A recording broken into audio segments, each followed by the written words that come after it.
Fuck.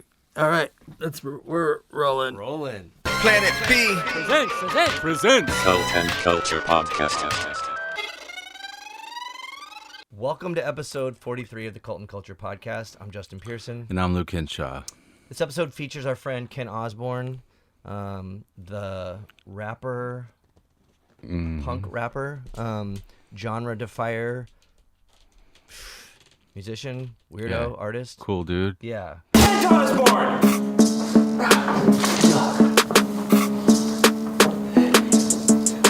Floor is yours.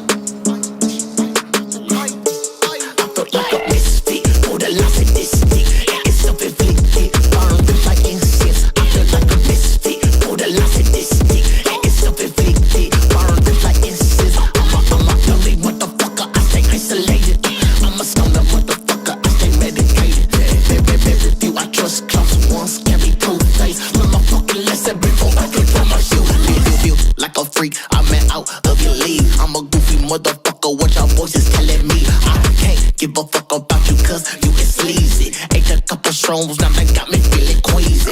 Creeping on the low, underneath, I am bubbling. 5'7" short king, bitch, that's how I'm coming in. Back to recognize that you ain't the different breed. And best realize we ain't on the same degree. Planet B and him just did some dates recently, and he's got energy that's insane. He's got a back bend that's wild. Yeah. And I feel like he's missing. You weren't joking about that. I was like, dude, you're missing some of your vertebrae. Yeah. He's just an awesome dude, an all-around great person. He's very unique, and his influences are bizarre in a great way. So his output is bizarre in a great way. Yeah. We dive a bit into it in this podcast, but it's just rad to have like new friends that are into cool shit. I don't know, kind of like help experience things. Yeah, definitely. And it helps that he's fucking cool as shit, too. I know, fucking, the chillest dude. Yeah. His drummer that he had was awesome, too. He works with different musicians. So far, everyone that I've seen him play with is impeccable and also just really, really cool. And, yeah, just cool people and, like, down to get wild. And we recorded it somewhere different. Yeah, so this episode takes place at our friend's studio downtown San Diego, Two Legs Bad. If you check out the Instagram handle Two Legs Bad, there's a bunch of videos. He does these little pieces on different artists and stuff, and his technique is just fantastic, and his studio is great. So it's really nice to team up with someone and get out of our space into a new space and just kind of check things out. And yeah, get a different vibe. Yeah. So, don't be alarmed. Cool. So let's dive into this, and we hope you enjoy it. Check out Kent Osborne if this podcast speaks to you. Yep. Thanks.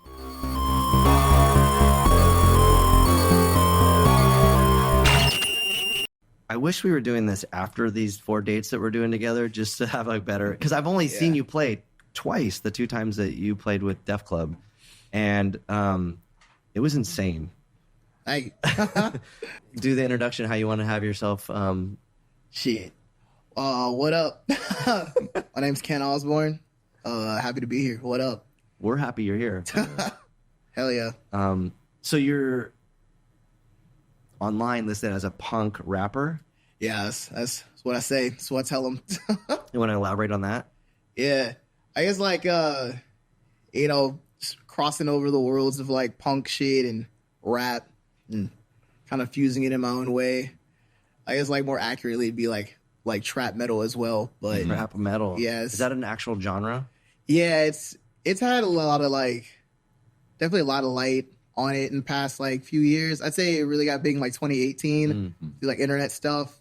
And I guess it's not as popular as when it first came out, but it's still prominent, at least to me, and all that. Same thing kind of with punk rap. I feel like that was like some newer stuff, but I feel like punk and rap have like coincided and kind of are very similar in so many ways since the start of both of those genres of music.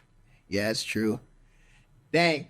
No, you're so right. I never really thought about that because I mean, even with like Ice-T and I forget the other, was it Pantera, whatever, when they did that, they did like a song together. Ice-T's Ice-T awesome, did like, not collaborate with Pantera. Ice-T No. did Body Count. yeah, it was something like that. Just, but even like that, having that crossover, it was like what the 90s or something Yeah. like that. Though there was the Public Enemy Anthrax one. Yeah, yeah. But that's like more metal. But yeah, similar thing. Still, but it's even just like all the like- Beastie Boys shit, that was all rooted in punk. Yeah.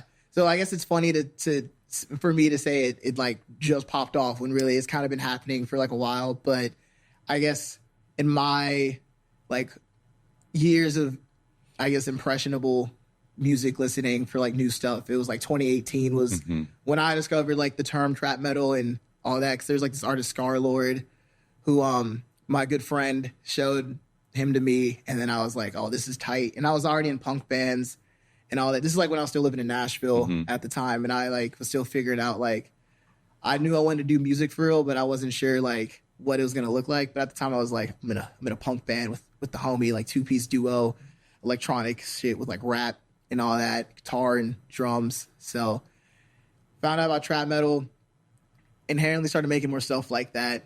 And then, I was already doing the punk stuff with it because just inherently it's like what I was doing. And then, I just kind of been doing it for so long. I was like, might as well stay true with it, and see how far I can take it. And here we are. So the clips that you would post of you playing guitar by yourself, is that what you would consider trap metal? I feel like it's kind of in the vein. So with that stuff, that would be like me. I was so funny how I even started doing that for real, at least for the clips I posted on the internet, because I would live stream. I still kind of do it on TikTok just because like I don't even know how I got into it. I just started doing it one day, and I would just play over like dark trap, like rap songs that I really liked, and then Play like guitar over it. just like kind of freestyle. I kind of look at it like a freestyle way as opposed to like I'm writing like parts to it, because it's all just like on the spot, free form stuff. So that's what made it really fun. And so I like to think it's in that same vein of like trap metal and punk rap, just like in a new like concept, because I haven't really seen a lot of people do that, at least like in a live aspect, because people will do like covers and stuff like that. But What came like first for you growing up? Was it like, did you start with punk and alter into rap, or was it more like the rap, like, or both? I feel like coming up from like Atlanta, rap was just kind of inherently like all around me, whether like I chose to or not. I mean, Outkast. Yeah, Such a all sick that, city. Yeah. Outkast, Ludacris. It's probably like my two biggest influences. CeeLo Green, Gucci, Goody CeeLo. Mob. Yeah, all that. I grew up with all that here. Yeah, that's crazy. Yeah. And for sick. me, like being in a punk band and touring, I always really liked Atlanta. It was always just people went off. It was awesome. Yeah, still great energy. Like some of the most fun crowds still. Totally. Like I've had some of the best concerts of like my adolescent life there and everything. But so that was before I was even thinking about doing anything musical. That was like my kind of upbringing. Then like fast forward to like 12, I get into School of Rock or whatever, and that's kind of how I learned how to like perform and learn guitar. And I learned about just like the Rock 101 stuff. I'm talking like the Beatles, Jimi Hendrix, Chili Peppers, like the Stones, and from there you kind of figured out like what I was really into. And then I think I discovered punk probably like a few years after that, and like really got into it. And it's funny, at the same time too, is like same year I started School of Rock and guitar, I was also like starting orchestra. So I was doing like stand-up bass and nice. it's like reading music and then just learning about rock at the same time. So it was just kind of like a fucking clusterfuck of music. But that's the best thing, though, because then the output is something unique, I can totally relate to that too, because that's how I got into. It was like growing up was punk, and then it was metal, and then I kind of evolved. I derailed and went to like Simon and Garfunkel and all that shit. And then I was like, oh, classical, like finger picking guitar, folk finger picking. And then it evolved into classical picking guitar. And then my stand-up bass, and I learned how to play it with the bow and all that shit. And then hip hop came and all that shit. So I can totally relate.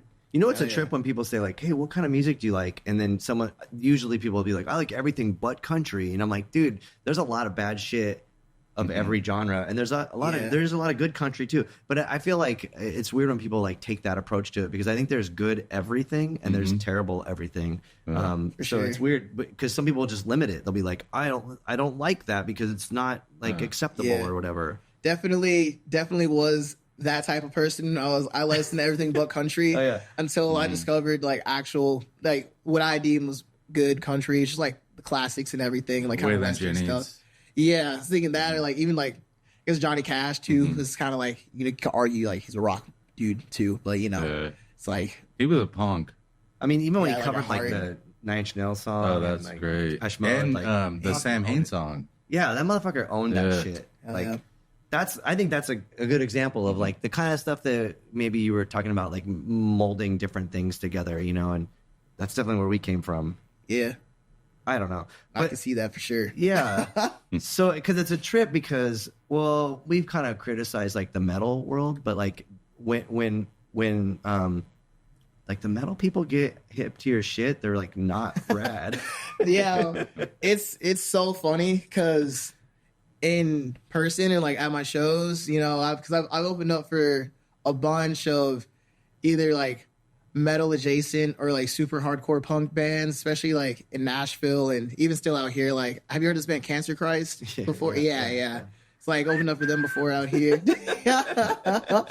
It's like stuff like that. And the crowds are always super receptive, but when I'm like pushing my stuff on like the internet, it's like specifically towards metalheads, I'll get like the most hate, which is really funny. And I still try to do that because I mean I know it's working at least, but it is kind of annoying. Definitely not like what I was expecting, but it kind of can. It's like the metal people are dicks. Metal, not the metal bands, but the metal fans they are. I've seen that they are probably the most loyal. But they are also very traditional, and they cannot break away from, if it's metal, it has to be metal. And we've learned it with like Dave. Yeah. And working with Dave. And it was like, this is not fucking Slayer. Yeah, we work with Dave Lombardo was from Slayer. Oh, sick. Yeah, and we've gotten a lot of criticism for the stuff that we've done with them, but it's a trip. Crazy. I think that like, though the hate that I've seen you get from people, helps, right? Like it definitely elevates stuff. But there'll be times where I would like read some of the comments and be like, man, these motherfuckers need to chill out. Like what, it bums me out, but I could relate to it. I'm like, oh, I know exactly how he feels. Like this shit sucks. Yeah. But I feel like when you do that, because it's easy to like be, well, not easy, but like when you're good and you're successful and everyone's like, yes, you're great. That's great, obviously. But then you have this like middle part where it's like people are apathetic and don't care, they're indifferent. That's kind of where you fail. But when they fucking hate you and they're gonna let you know, then you're succeeding because you're like, poking the hornet's nest. It's like a pressure point for some reason. It is funny though. Like when I see just some of the comments, someone's like really pissed that I'm calling whatever song I'm pushing that I think is super like metal adjacent. They're like, no fucking way, it's just bullshit, like whatever. And I can understand if they're like got like not blinders on, but it's like this is the box of like what it should be, and anything other than that, it's like not it. But I don't know. I just think it's kind of just like very outdated mentality, and just like with how everything is, like it's 2024. Like people are mashing up genres like left and right, and remixing stuff with that shouldn't go with each other, but it does, So I feel like I like to believe that'll either like not like fade out entirely, because there's always going to be people like that, but it'll like not be as prominent. But haters are going to be everywhere. Those people are still probably playing like their Exodus music on cassette tapes too. Yeah. That's they do not stray off the path at all. I mean, I know a few of my friends that can do that, but it's like I've noticed with metal, and I love metal. Like Iron Maiden is one of my fucking favorite bands of all time. I love them, but I've noticed there's a certain thing about the fans. Like I said, they're fucking loyal, but you do not veer off the path that they're gonna fucking hang you. Yeah. And they buy shirts motherfucker. Yeah. They buy merch. Yeah. I feel like it is funny because for most of my life, at least from performing and everything too, I've kind of felt more comfortable and like at home with like punk bands and like kind of rock bands and like the mentality of it. And it is funny just because the music I've ended up making for the most part, you know, it's super aggressive and kind of in your face and can give off the impression of super violent. So obviously it makes sense why, you know, and that also that's why I still throw it in with like the trap metal like word to make it all kind of fit into one another, because I can see why people like are into it. But yeah, I don't know. I just feel like internally like I am a punk fool. I just like to do some like low screams every now and then, like to mosh and get a little crazy, you know what I mean? But I guess it's like a balance to it. I don't even know any like, I mean, I can think of people on like the internet, like old metalheads who are you talking about, who are still stuck in their ways. But I truly feel like everyone who is like around or under 30 has the capacity to like be down with something different, or at least like adjacent to what they're into. But I mean, at the same time, like I've had like 16-year-old kids with the same mentality as who was the cassette player only listening to like Anthrax and shit, you know what I mean, on repeat. So it would be nice to be like everyone over 30's fucking dicks, but it's not. But unfortunately, you're like everyone under 16 is also dicks. You know, I think it's like it's like they can't get with the times kind of thing. Like they're stuck in that mentality, and then especially anybody under their 30s is like kind of grew up in the like this new evolution phase of music and like blending genres and trying this and trying that, as opposed to back in when we didn't have the internet and we couldn't make albums on a fucking computer. It just like the genres were genres. It was like you're here, you're here, you're here, you're here. And now with all of our like it's everything is just like kind of blended, you know, throughout the genres. And I think the younger people kind of are accept that more, and the older people it's like, you know, I fucking hate the internet. I'm like a grumpy ass old man, but I know I need it. Yeah. You know, so I have to adapt, or, you know. To me, like when I hear something that's weird, like I'm like your stuff, you know, I'm like, I like this is weird, but I mean that like weird is a great term. I'm like, this is, I want to like, I don't want to hear another band that sounds like Korn, you know, I want to hear something different. I know. Well, I'm like, whatever. The people, I'm assuming like the Korn fans are the ones that are, or like whatever it is, you know, or Iron Maiden fans, whatever, the old people. I just, when I hear something and I'm like, that's weird, I don't get it, I am so psyched. And like, this person's taking a risk, but they're also like doing something different that could bring us somewhere else.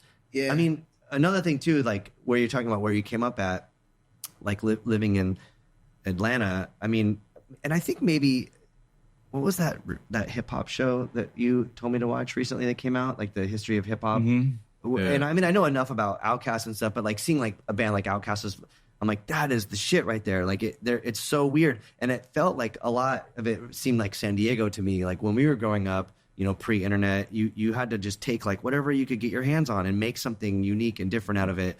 And you know, there would be shows that would be like a metal band playing with like, I don't know, like a, you know, Tijuana No, or or just different kinds of like styles of music, you know, funk, hip hop, like, and it made sense. And I think that that's cool because maybe you don't have to like it all, but like respect it, or, you know, respect it to the extent that like they're doing something that they care about. Yeah. And then let it be what it is. And it might evolve into something cool.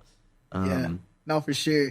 When you brought up Korn, you got me thinking. How I like to look at it sometimes. I love Korn and like Slipknot. Like, sorry about that. No, you're fine. It's fine, bro.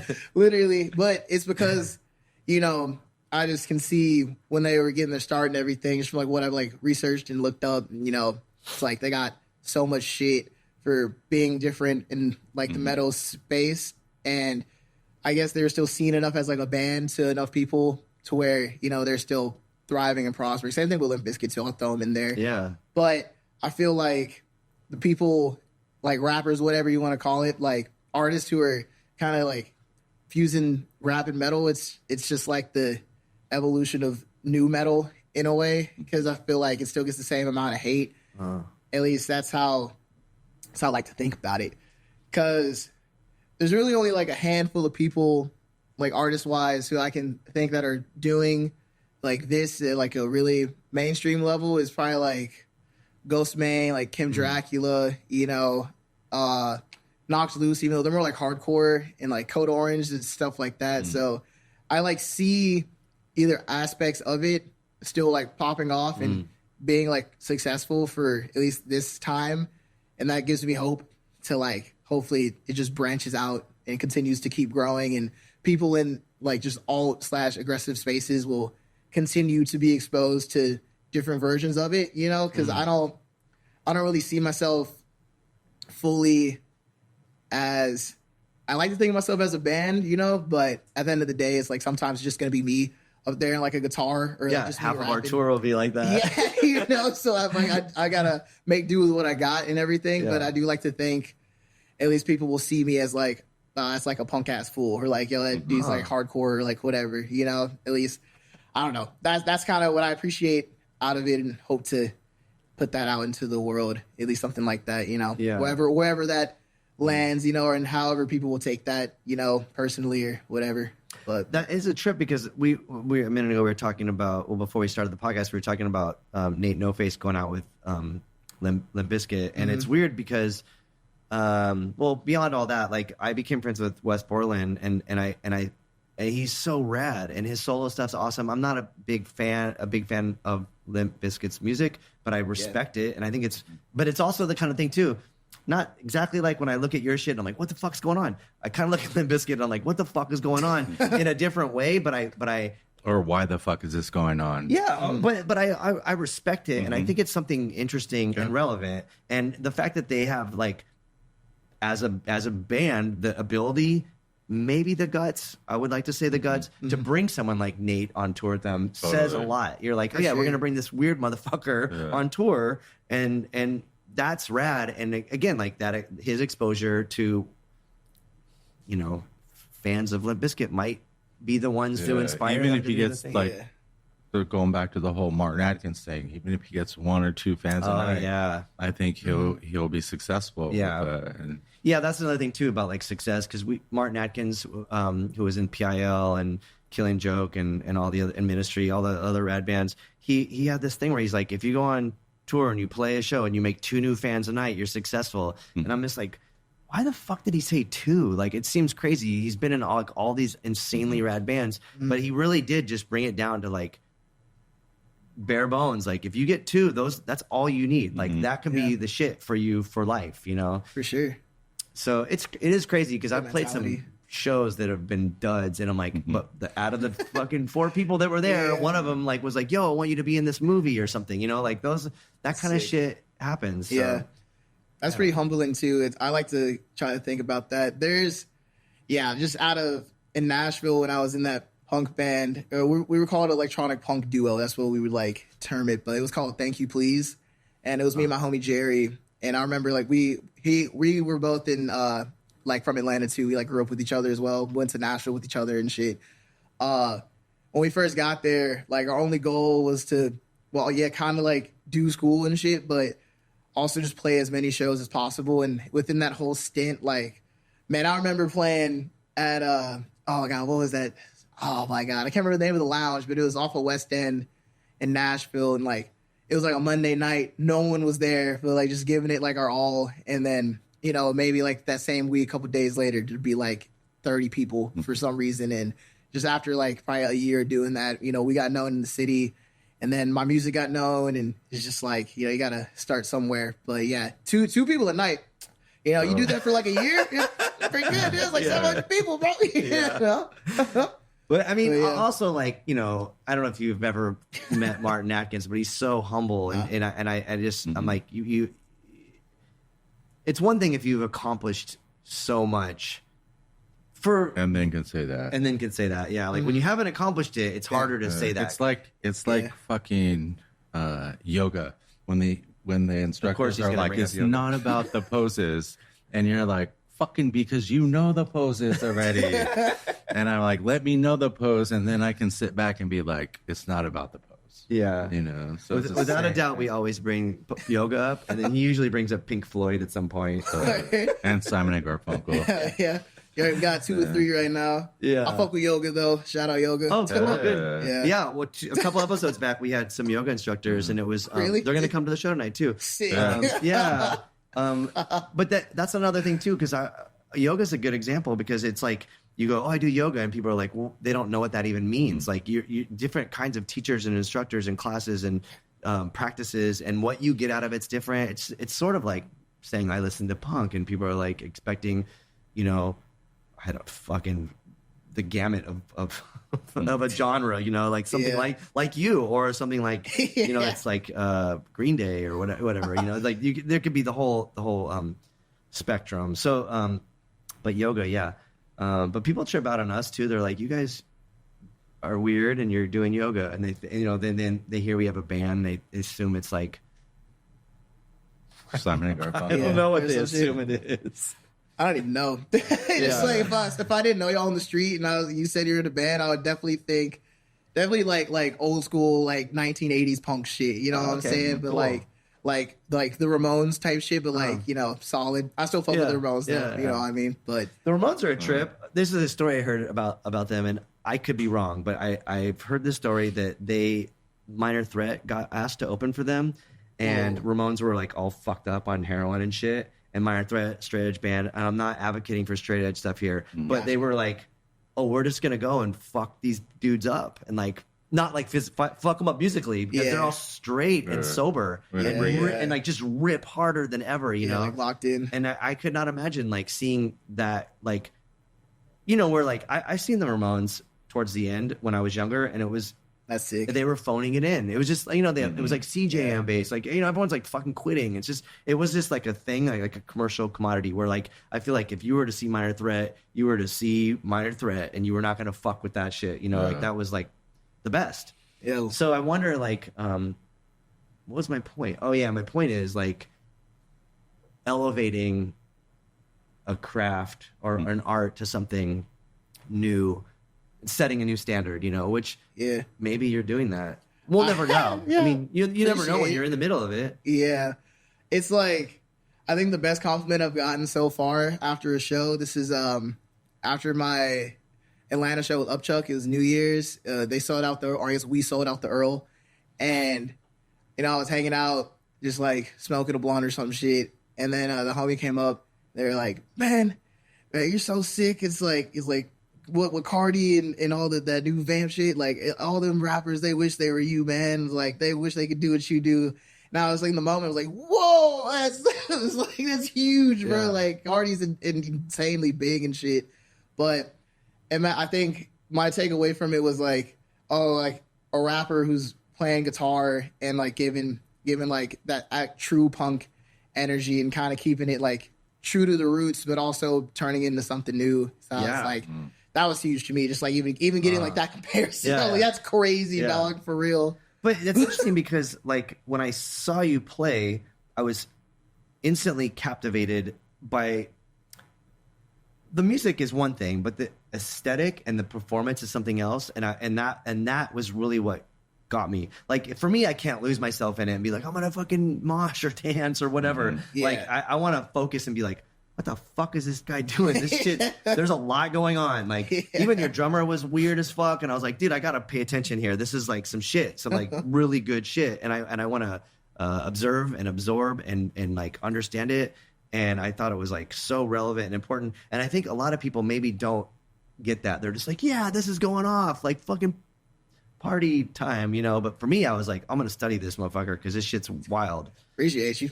Yeah, but like I could see, and now talking to you, like you're bringing in different elements that most, you know, your average whatever artist wouldn't necessarily grab things from these other places. And so I was like, where is this coming from? This is bizarre in a great way. And also like, appreciate your back bends are fucked up. I think you might be missing part of your spine or something. I don't know why I'm so flexible. Yeah. I said my spine's I mean, it's fucked like Iggy Pop, but like even more, you know. So yeah. Oh man, Dude, also, yeah, I fucking love Iggy Pop and Stooges too. They're fucking fire. Yeah. I aspire to do Iggy Pop's back bend. Like, I try to hit that shit once a show, at least, you know? I mean, you do. You're there, yeah. Thank you.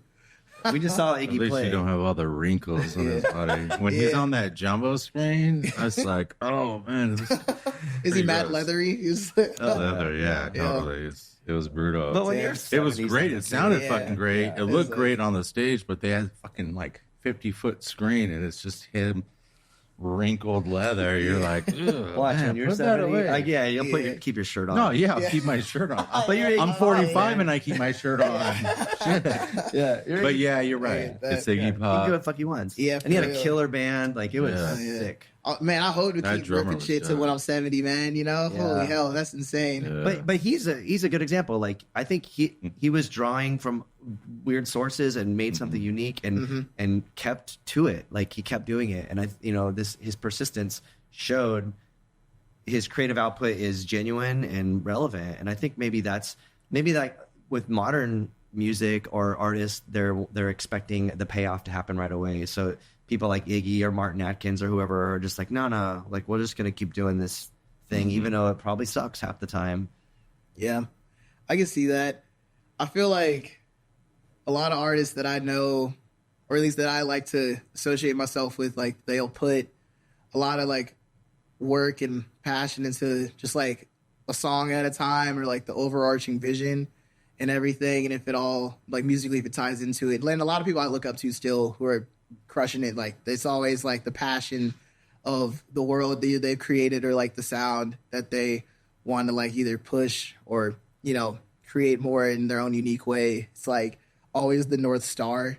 And Yeah. for myself included too, that's kind of, I do, you know, obviously I got to, not obviously, but, you know, life and shit happens, you grow, and sometimes you'll lose your way or you'll focus on something else in the meantime, but I like to believe it all kind of like connects, you know. It's just like such a vast thing we're doing, because you got to think about outside of the music and obviously inspiration is probably like the first thing, but then, you know, it's like the creation of it, then it's like the message you want to convey, and it's like the art behind it, and like who not association wise, but like, you know, what other acts like you would want to be not compared to, but be in the same wheelhouse when people think about shit like punk or rap or, you know, fucking blues, country, whatever the fuck it is. Yeah, you know? of course. But The future. It's funny because I had this weird rant recently on a tour I was on, where I was like, well, also too, because we went to this what was the name of the festival we went to?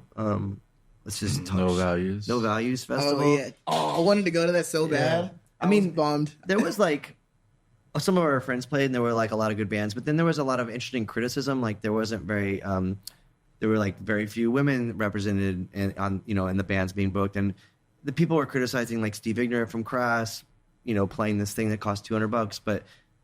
And I think that Steve Ignorant should get paid. But the thing is, like, it was sad. There were parts of it that were depressing, like seeing the people that would go to that, and it might have to do with Southern California. But it made me feel like, part of me felt like, yes, punk is dead, and I think it's a very bold statement.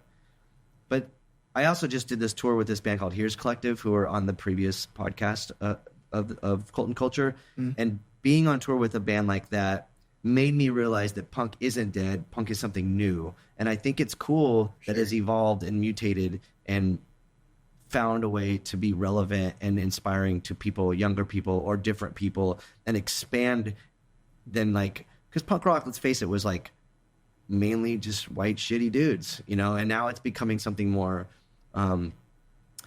inclusive and more experimental. Like, you're seeing like a lot of cool shit happen, like you've said, you know, and I think that that's really cool. A good example is like, I think you played with Horror. Yeah. Those guys are, again, like, Shout out watching, Horror. yeah. For But real. again, like, seeing them, I'm Yeah. like, what the fuck is going on here? I got to figure this out. Like, it's so bizarre.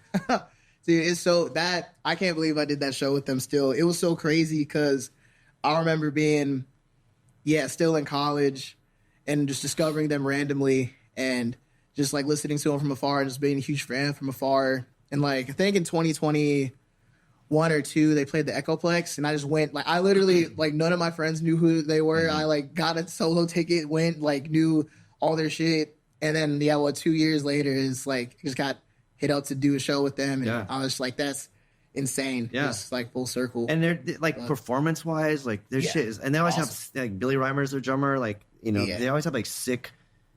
They have like an aesthetic that's like, it's. So yeah, punk is dead, and then you have that, which is clearly. I mean, we should give it a new name, but it is the new era of punk, and I think that's rad. I think that goes. Yeah, you're right. New era. It goes back to like under 30, over 30. It's like the Minor Threat band opening for the Ramones band, like that kind of aesthetic. The punk is dead aspect of it is for that age genre, and then it's like punk is like it's becoming still. Yeah. Yeah. So I mean, even like what's the band that has the punk? Cumbia is the new punk. What's that band? Son Rompe, whatever. Yeah, Sounds sick. Cumbia punk. That sounds fire. Yeah, but that's the thing is like their slogan is "Cumbia is the new punk," and I'm like, that is true. Like that's fucking cool. Like that's the shit. People need to recognize, and and maybe making this the full circle, going back to like Iggy Pop. Like he was never like quote unquote punk rock, but he paved this way for all of these artists to do this shit. For sure. He made it fucking weird. Damn. It's crazy to think about. Yeah. I like that. Need like new punk, some shit. Like not new metal, but it's like new punk or something. Shit. Hey, maybe there's the genre of it. That'll piss a lot of people off. Yeah, I can see that. Can't do anything you fucking say. I guess so piss somebody off at that point. Try to do something. They can't stray away. It always goes back to that. They're not open to new ideas, and especially like not only introducing a new idea, but introducing a new term that they have to get used to. Will fucking piss them the fuck off. It's gotta happen. Like, oh, I gotta say this. It's like.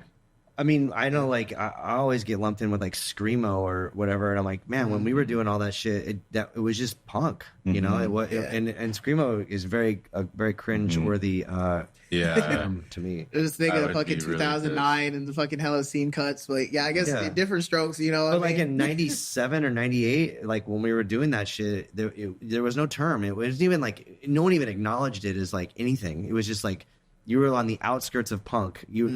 Maybe post-punk even, like you're just weird. You don't have a mohawk, or a fucking leather jacket. You're just weird and you're doing some shit. We're not going to acknowledge you. And now it's like the thing, Yeah. Damn. That was really crazy. Yeah. So in 20 years, you're going to be set, dude. Just got to wait. You got to wait for that to come around. It's funny. John Waters, the director, told me, he's like, oh, if you want to keep this up, you have to intern for yourself for 40 years, and then you'll become successful. And I'm like, fucking 40 years.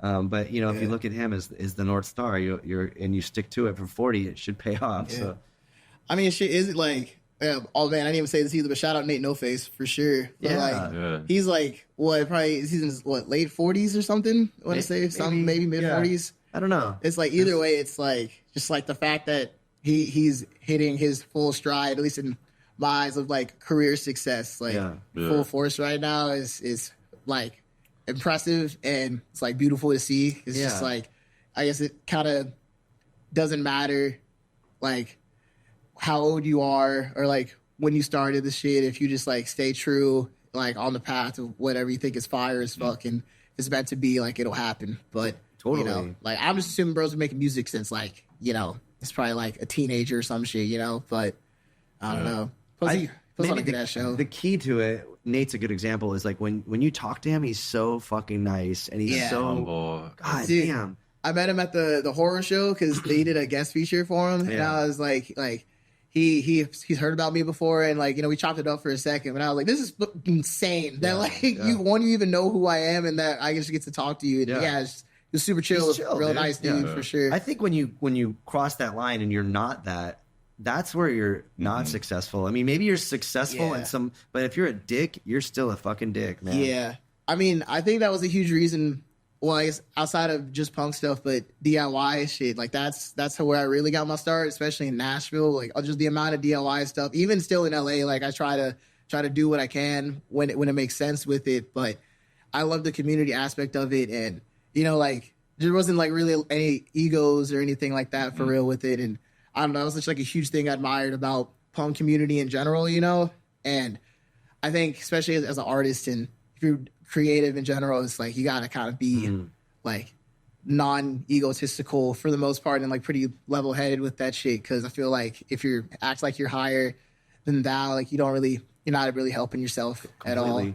Yeah. Let me throw this one out here to you two, because I feel like maybe in the hip hop realm, does DIY exist like it does in punk? I mean, yeah, it exists everywhere, but I mean, it's not as like prominent in the sense that like,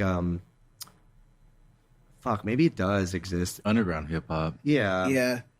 It's always, at least in the sake of LA, like there was it's probably like when I first moved out here, you know, there was this group, Death Proof. And I think the biggest artist out of there is like NASCAR, Aloe. We've met a couple times and everything. But I remember it was like hard COVID. It was probably insane to talk about, but they were doing crazy sick ass shows, and that was probably like the most DIY rap shit I've seen in my life, because there was a strong community and a lot of people would come out to those shows, and I don't know, it's just like out of a tattoo shop or whatever the fuck, they would just set up shop. That kind of lasted only like a few years though, and like outside of that, like I don't really can't even say any other examples for real, you know. But, yeah, underground, definitely underground shit for sure. There's this other spot called Rare House. They have a spot in like LA, like downtown. A lot of big rappers have gotten their starts there. Like I don't know if you know any of these people, but like 21 Savage, shit, even Post Malone, you know, did a show at Rare House before he popped off, and you know that was probably like 2018 till I want to say maybe like 2019, when a lot of those rappers who were on their way up, they would like play there. Then but like you can see like Post Malone and like, you know, where his roots are, like where he came from. You can see it, opposed to like, I don't know, whatever artist didn't come from that. You know, it makes sense, I guess. Yeah, but I think for me, what makes it the most difficult is because, you know, DIY spot sure have like whatever venue, location, warehouse, crib, whatever, but then it's like you need like speakers, and then you need like a sub, you know, and then you gotta have someone know how to DJ, and it's like with the band, you just need two PAs, and then everyone just brings an amp and shit, and then just rip it up, you know. It's just not to say like it's impossible for like rap to have that, because I'm sure that it exists everywhere in like every city and every state, you know, big or small. But yeah, at least for me, I've come to realize it is kind of hard to do some DIY shows if there's no sub. It's just like doesn't knock. Because you don't have your fucking Marshall half stack in your Ampeg fridge. You know? So you're dealing with like janky speakers. Yeah, so that's, you Welcome know, to hit my or miss. world. I mean, he plays two MPCs, so it's like we gotta have a sound system For sure. But you know, like the Garden Amphitheater in Orange County, like, you know, like, they have like huge shows there, like Jesus Lizard and Broken and stuff. But in the locker area of the they have shows there. You play there, I've seen hip hop bands play there. Hip hop artists play there, and they're just playing to a backing track. But it's like the PA sucks, you know, and it's like, oh, this is really fucking weird. Can be a little blown out.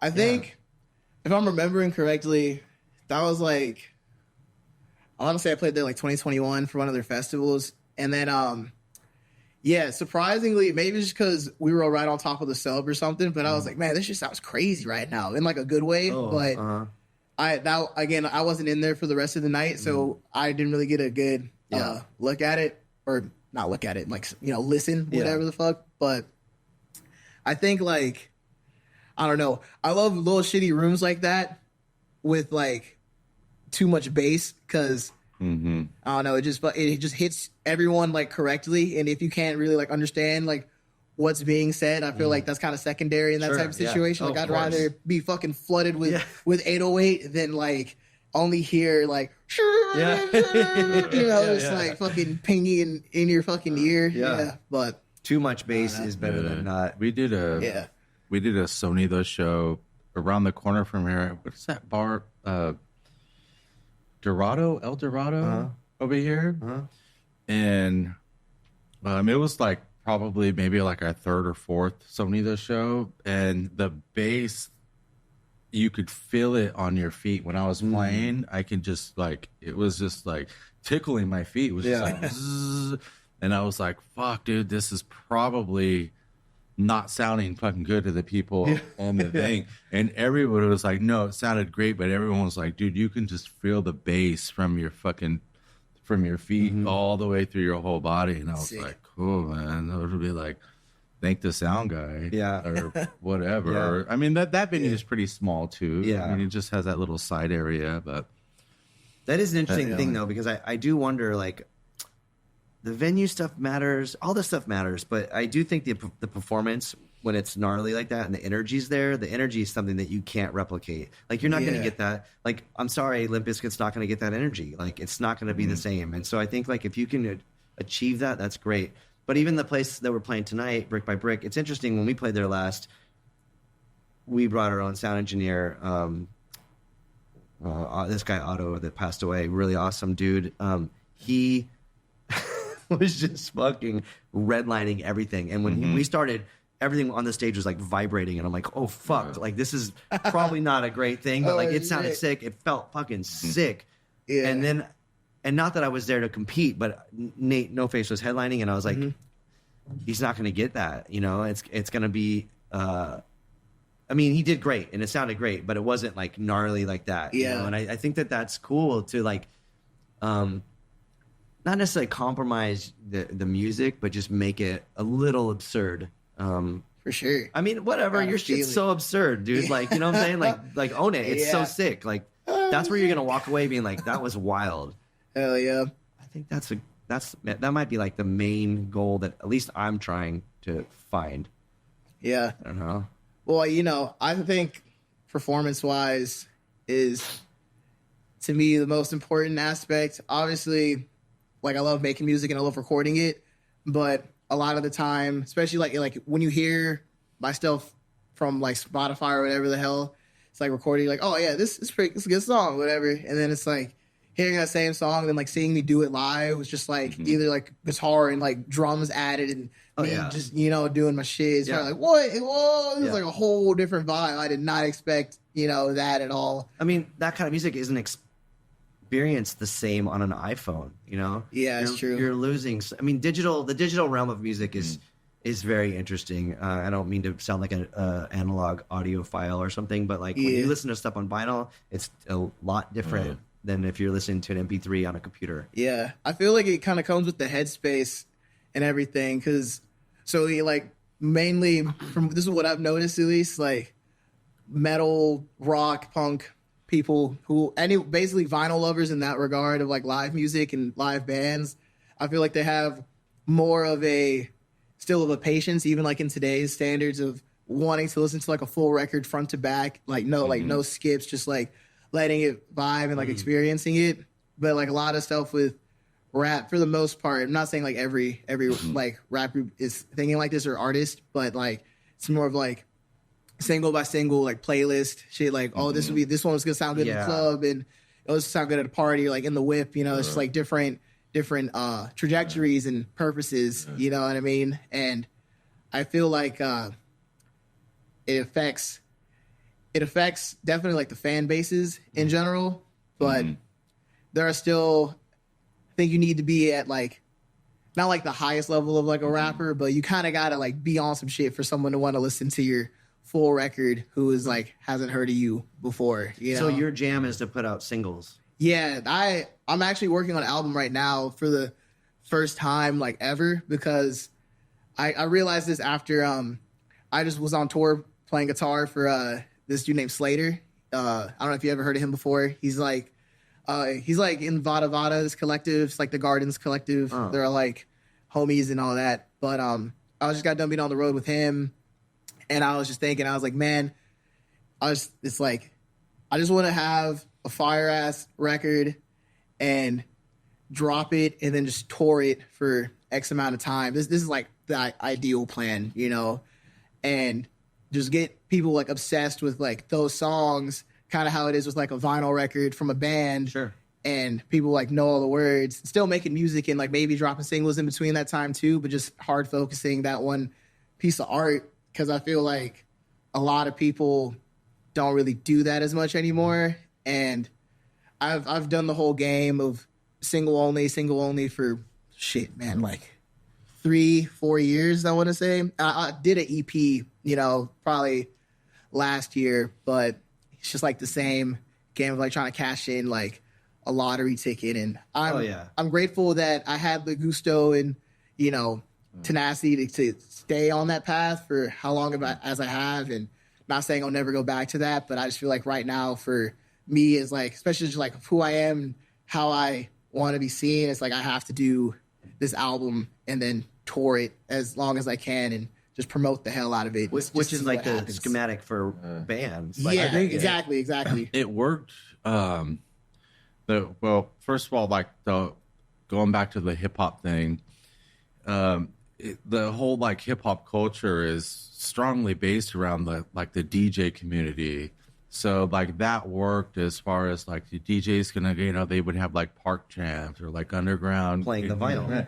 Yeah, so it was a big part of that was mixing. So going from song to song to song, you know, but a lot of that, like a lot of those hip hop albums early had that concept. If you go back to like De La Soul and like Prince Paul, they had like a front to back thing.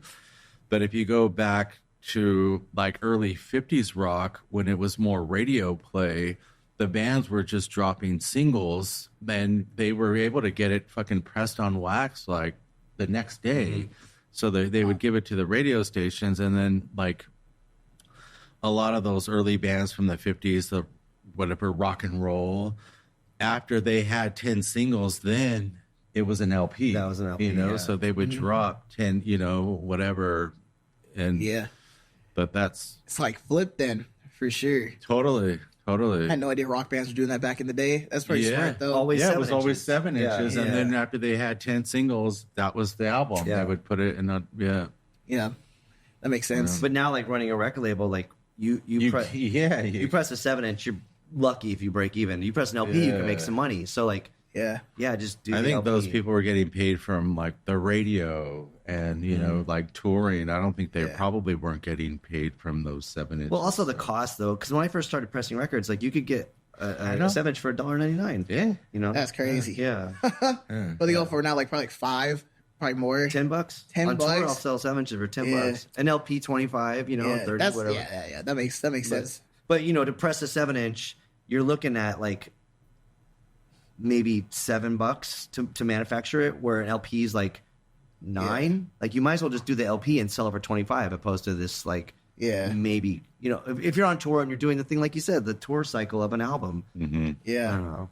It's a mean world, dude. For sure. You know, it's a fucking mean world. Playing music and being and trying to like find you know, I don't want to say commercial success, but making it a capitalistic endeavor is very hard. I mean, I think that a lot of it comes from like people seeing you and hearing you and wanting to support you for whatever emotion you evoke from them.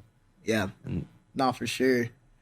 Shit, it was so funny. I remember like, I feel like I've been thinking about this a lot recently, but when I was still in college, like the whole time I got in for guitar, I was majoring in like audio engineering and had a minor in music business. Got very C student. Like I barely gave a fuck. Like I was just trying to play shows and do music because I knew like that's what I was gonna do.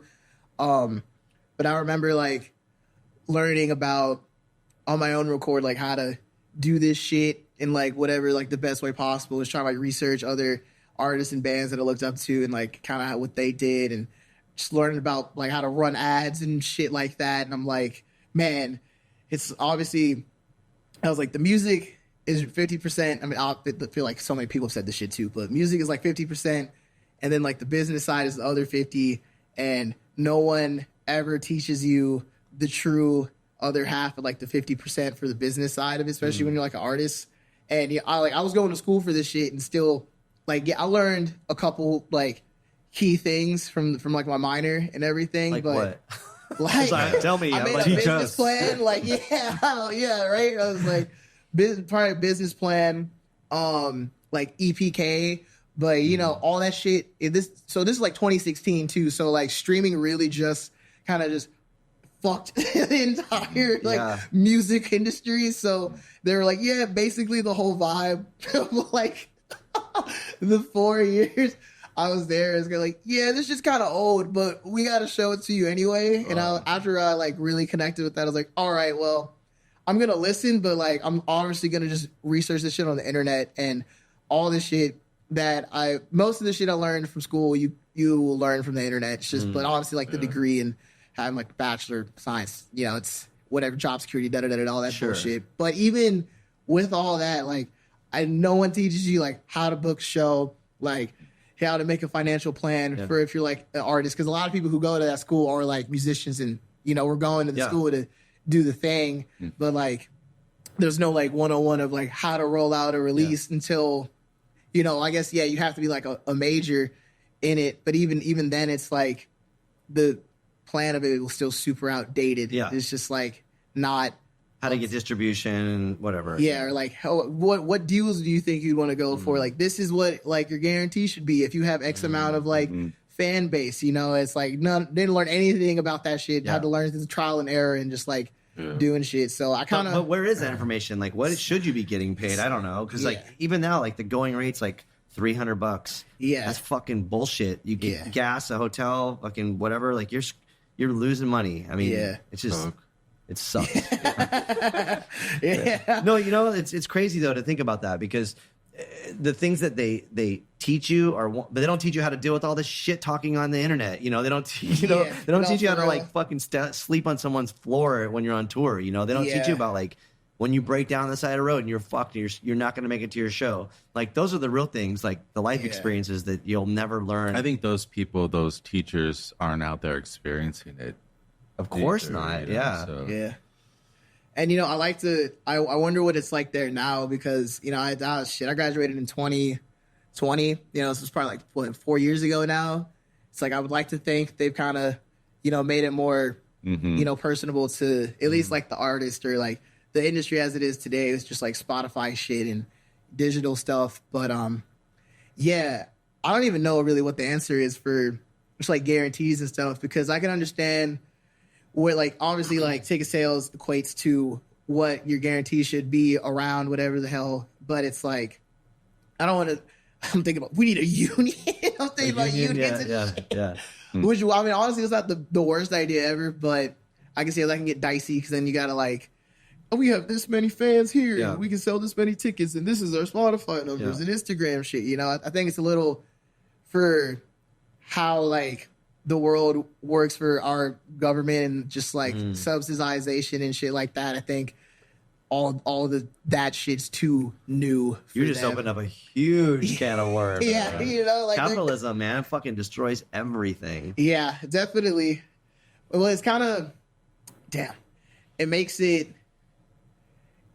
really shitty because no one tells you how to navigate it, but then it's like as soon as you learn like what to do and how to move with it, that you can either slowly learn how to elevate from that, or like you just got to be ballsy and just like say a fucking number, I guess. But I don't think that's the best way to go about it. But you know, it's kind of this is the way it is. You know, for I don't even know how long it's been like this for either. You know, this is the pros and cons of everything. Like playing a show where you're getting a door deal, like that sounds terrible. Like we could get fucking $10, or you could just knock it out of the park and get $2,000. It just depends. Like, it just really depends on like, I don't know. Why do we do it? I always goes back to like jokingly, like if you want to do this, you're gonna have to ruin your life to do it. You know? Dude, for real.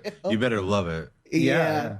I'll say this, like, because, you know, like, again, like, my family will be like, oh, my God, you're in a band. Like, why are you, like, back in the day, they'd be like, why aren't you on MTV? And I'm like, do you see what we fucking sound like and look like? And there's no way that we're going to be on MTV. Yeah. But, like, they're just fixated on this, like, dollar sign, where to me, I'm like, I'll go on tour and people will say, like, yo, dude, like, your band, Swing Kids or The Locust or whatever, saved my life. And I'm like, that's insane. Like, no one, you can't fucking put a price on that.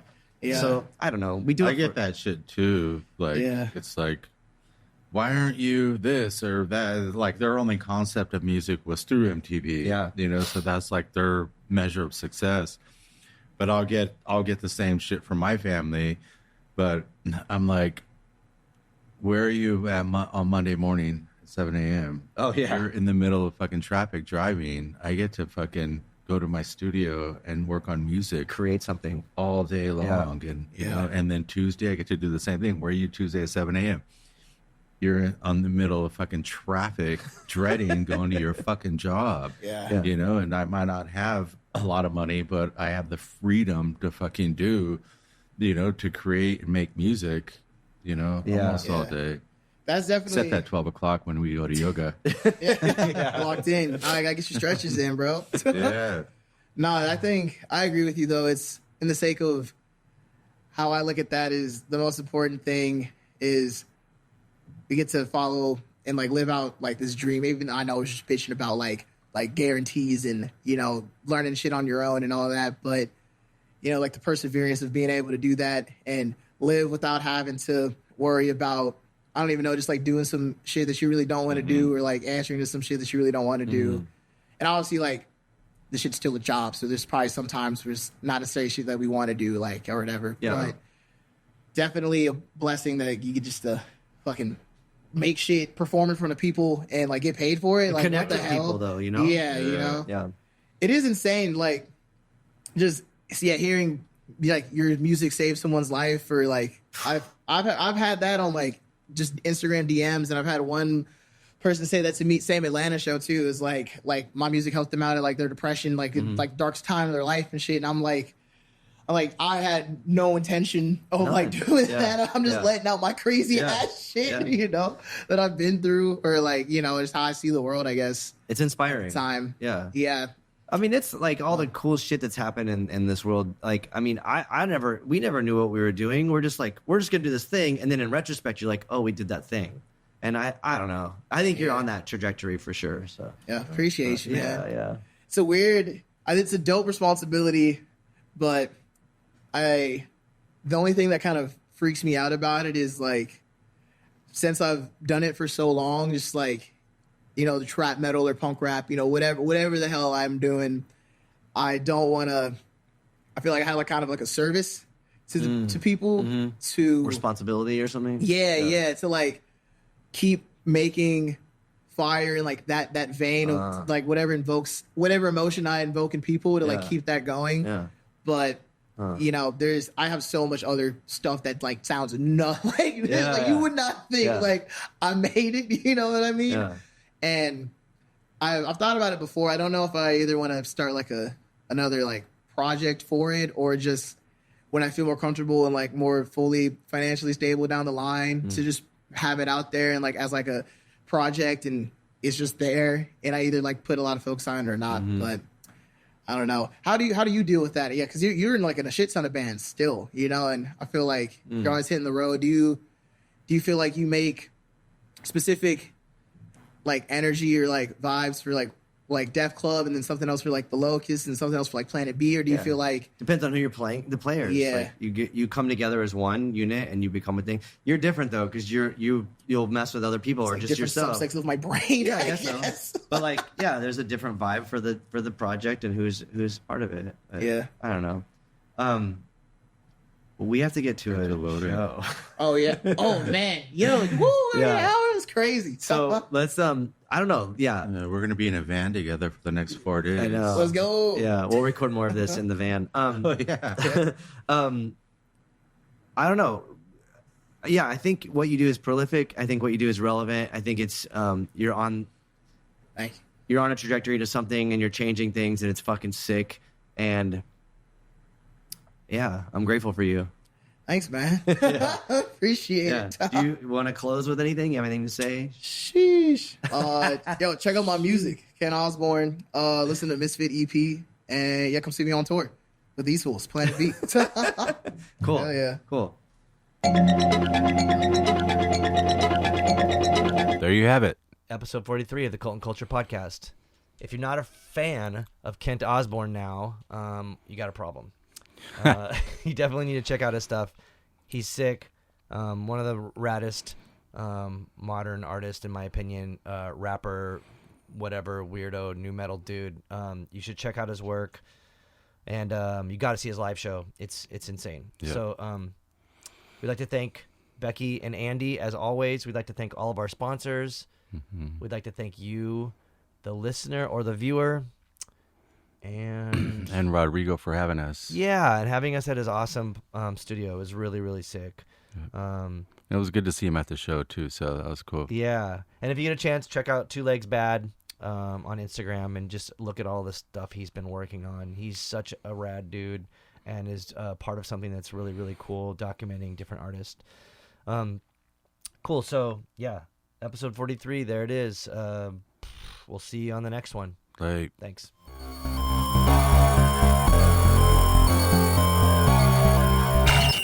Cult and Culture is a Ruinous Media podcast, proudly sponsored by Earthquaker Devices, Heartwork Coffee, Fender, and Diodario. Planet B.